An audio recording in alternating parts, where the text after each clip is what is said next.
Ils embrasseraient sa religion à condition qu'il la modifie de telle sorte à y inclure leur divinité comme intercesseur auprès d'Allah.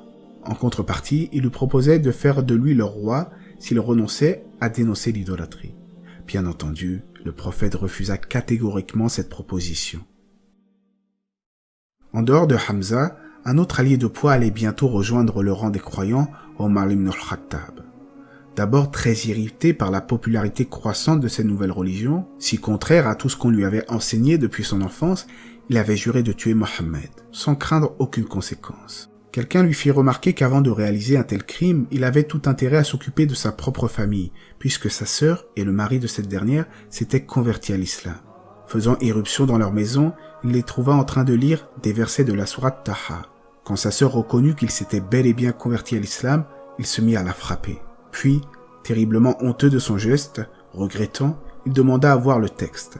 Sa sœur a insisté pour qu'il fasse d'abord ses ablutions. Ensuite, elle lui tendit le texte et, au fur et à mesure de la lecture, une soudaine transformation s'opéra chez Omar ibn al-Khattab.